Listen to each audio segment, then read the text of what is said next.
The name is associated with a unit that gunned down 100 British officers. The Death Head. The Totenkopf. Now, I am about to prove to you that in 1808, no less than 32 years after Adam Weishaupt, 32 years after the American Declaration of Independence and the Revolutionary War, you had the Death Head. 1808, the same year that Johann Christian Rail coined the term psychiatry. This is not a coincidence. Skull and Bones has the same symbol. The Pirates have the same symbol. Remember that mafia guy who they caught in a bunker who was affiliated with the Camorras compared himself to a pirate who used the same symbol. The Death Head. The Totenkopf. 1808. Now at this point, since I'm a Christian, I will give every psychiatrist the opportunity to resign. I will give you until Christmas has passed to resign. And we go on. The tradition of the badges. Selected units within the Imperial German Army were authorized to wear tradition badges on the Kratschen, worn by Mannschaften, or on the Schermutzi, worn by all ranks. The Leibhuserin Totenkopf, the famous Totenkopf, Death Head insignia, famous at that. Symbols, symbolism, emblems, insignias, corporate logos, flags, courtrooms, and so on. I continue.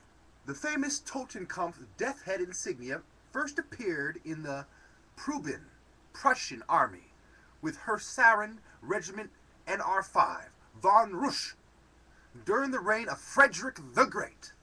A real piece of work.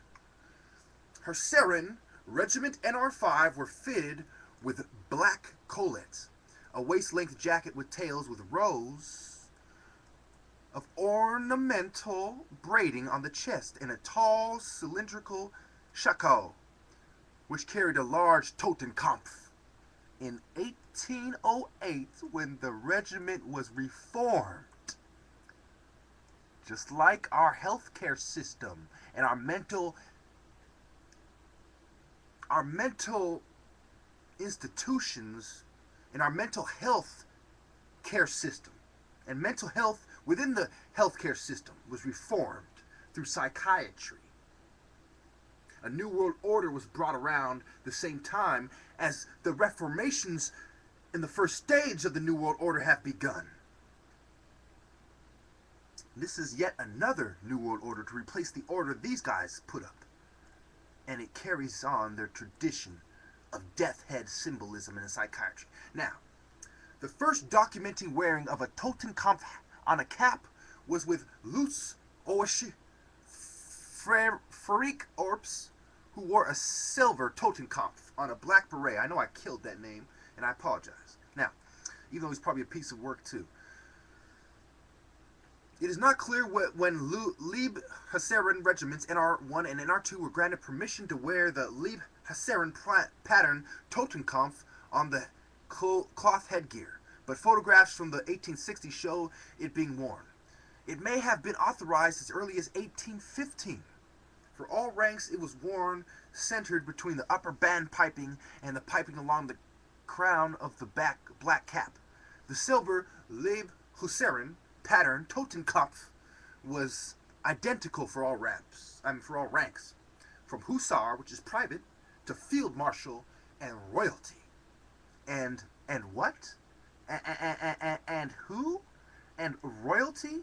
You mean like the royal families who intermarried from Babylon and the Aryan migrations, the intermarried as well, the royalty.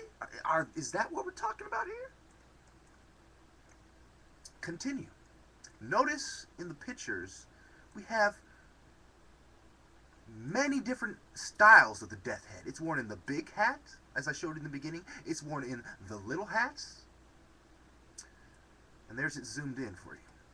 After 1897, when the Reichskokard was introduced, it was worn centered between the upper and lower kokarden, directly over the band piping, as shown here, being worn by a hussar from one of the two Lieb Hussaren regiments. They mean shown, but it's okay. They are still, one or two mistakes don't matter. Their idea is correct, absolutely correct. The identical silver Totenkopf is worn here by Friedrich Wilhelm Victor August Ernst. Notice Ernst Ruden, Friedrich Wilhelm, Kaiser Wilhelm, Kaiser Hospital, Nazi eugenics, Nazi symbolism, Tool Society, occult, dawn of a new day, rising sun, symbolism as a Kaiser insignia, because they know that a hospital can't have a death head, now can it? And we go on.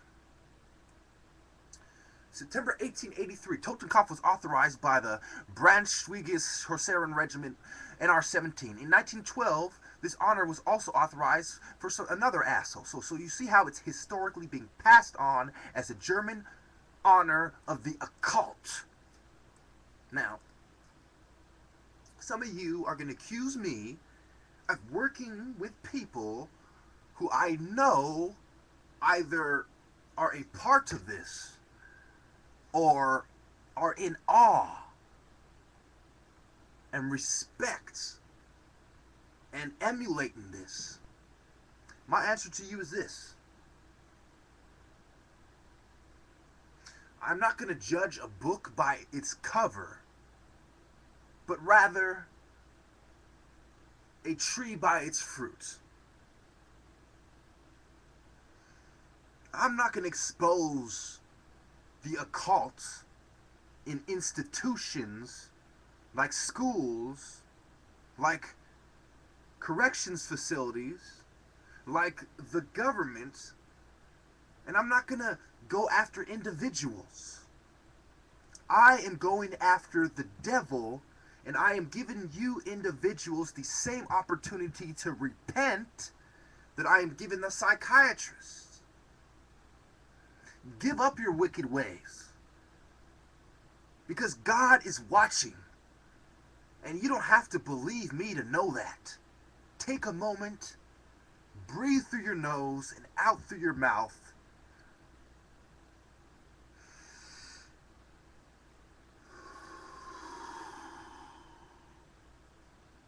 and feel God coming in and going out.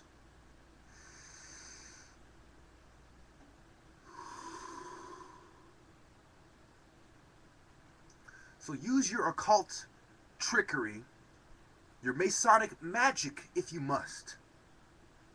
But I stand with the Lord, and I am going to do God's will. Not this guy's, who was one of Satan's little helpers. Again, this is not about black and white. This is about the battle since the beginning of time between good and evil, light and dark, rather. And I would venture to say that the battle is also between the Freemasons who understand what I am saying and the scum like him, because I would be a great liar if I did not take the time to note that many Freemasons died fighting scum like this. Thank you very much.